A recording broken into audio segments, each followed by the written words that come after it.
In the diagram below, O is the center of the circle, D, E, and C are points on the circumference. Okay, so that is there. O is the center. Always mark your radii. BC is a tangent at point C, so that's kind of cool. Oh, sounding like a boomer. And DB is also a tangent at point D. That's that one over there. It's gonna make these ones equal to each other. Well, tangents from a common point. Chord CD is extended to point A, and C is also extended to point F. DF is drawn. Angle B2 is equal to X, and DE is parallel to AB. DE bisects CDB. Oh, that looks important. Where's this DE? D and E bisects angle CDB. So that angle and that angle is equal. It's because it's CDB over there. Okay, let's move it right along to the actual problem. Let's see. Prove that. See if D,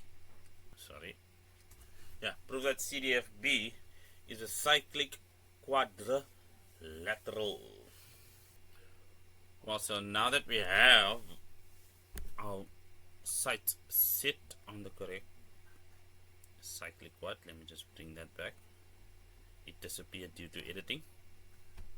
So let's see what we have. Well, X from angle B2 is going to equal angle D3, so let's make that X because that's alt angles, such that we can see over there from B straight up over there. And then we were told that CBD gets bisected by DE, which means this angle is also equal to X. And then beyond that, BD itself is a tangent. So if we have a look at this, BD, that's a tangent, and then D is a chord. The angle between a tangent and a chord is equal to the angle in the opposite segment of the circle being subtended by that exact same chord. So there we have that. C2 is also equal to X.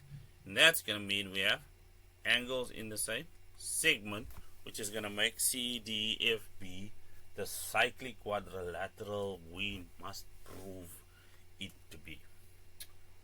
So let's go from there. We will say that angle B2 is equal to angle D3. Why is that?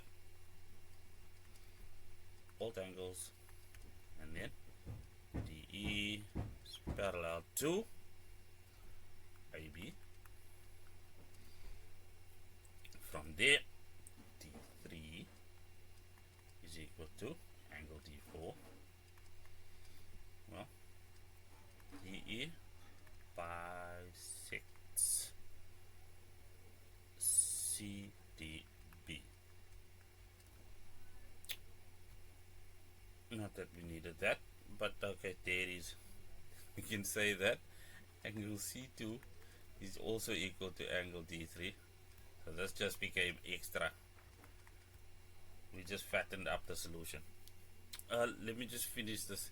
So angle D3, C2 is equal to angle D3. Why? That's going to be our tang chord theorem. Thusly, angle B2 is equal to angle C2, which is equal to X, which means CDFB is uncyclic. Why? Converse of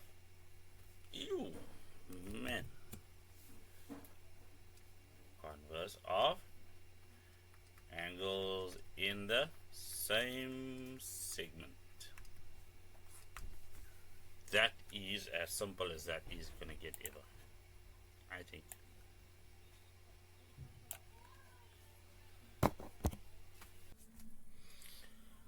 Okay, right. So for 9.2, let's start off with BC being a tangent over here. So that gives us that C1 is equal to D4 over here, which is equal to X, and our reasoning is going to be tan chord.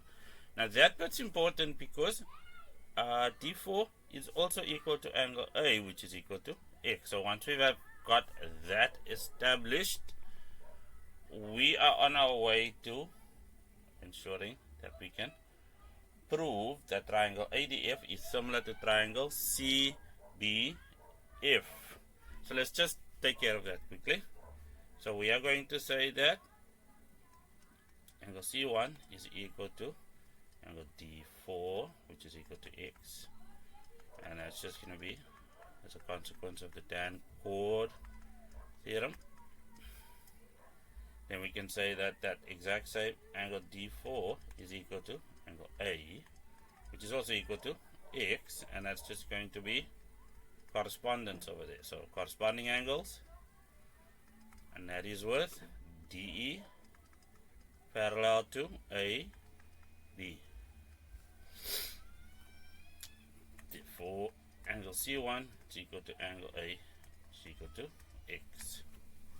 Now, as for 9.2 itself, let's get going with that. We have got in triangle ADF and triangle CBF. So let's have a look over here. Well, D1 is going to equal angle B over here.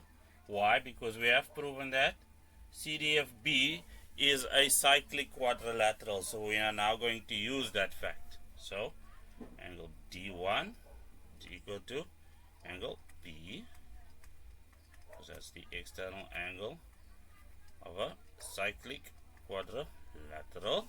And then what did we just prove over here? That angle C1 is equal to angle A. And then finally we also have then angle F3 and angle F1. And that is because it's the third angle. Thusly, triangle ADF is similar to triangle CBF. And then as a consequence, let's see if we can save those proportionalities here somewhere. We shall have that AD over BC, that would be those two, is equal to DF and BF.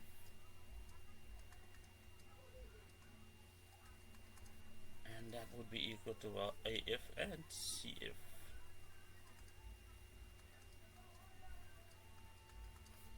So let's just keep that handy somewhere. But remember, we used angle as our similarity condition. But so that is good.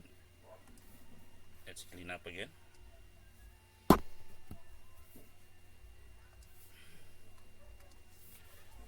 So now we're being asked to prove that AD is equal to DF times CB divided by BF. So let's see if we've got those in the previously proven similarity, or not similarity, in the previously proven similarities proportionality. So AD, well, there we have an AD, then we need a DF. That's got that in. So DF, okay, and we need a CB. Well, that's that. Well, okay. So let's use that, and we'll say that, well, AD over BC is equal to DF over BF. Right. Now, the utility of making sure that you write that after proving a similarity becomes apparent, because we can just say proven above. So in that case, it's pretty useful. Now we'll just multiply both sides by BC, and we'll have that AD is equal to, well, what do they want? DF multiplied by CB, because these two can be written in any order, doesn't matter. Yep. So that is good. So next we are being asked to prove that, well, this entire thing over here is equal to AC times FE over CF. Well, if we have a look at triangle CAF or AFC, and then those 2 points D and E, we can see that we have a scenario where the proportionality theorem is at play. So if we have a look at what we need, there's an AC, an FE, and a CF. We can say that AC over AD is equal to, if we have a look at it, well, from that side, it'll be FC or CF over FE. Now let's just do some cross multiply. So we'll multiply both sides by FE over CF.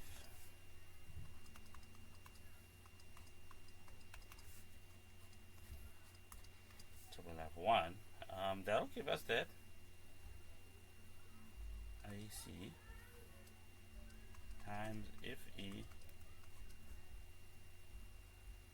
If we just swap those two around, is equal to, well, AD times CF, and that is equal to 1. Now what we'll do is we'll multiply both sides by AD. That's going to be times AD. So we'll have that and times AD on the right, of course, as well. That will give us that AC times FE is equal over CF, of course, is equal to, well, AD. But AD is already proven to be equal to that business over there. So we'll just do that to get the AD. Therefore, AC times FE over CF is equal to, well, DF times CB over BF, and in brackets that'll be from 9.3.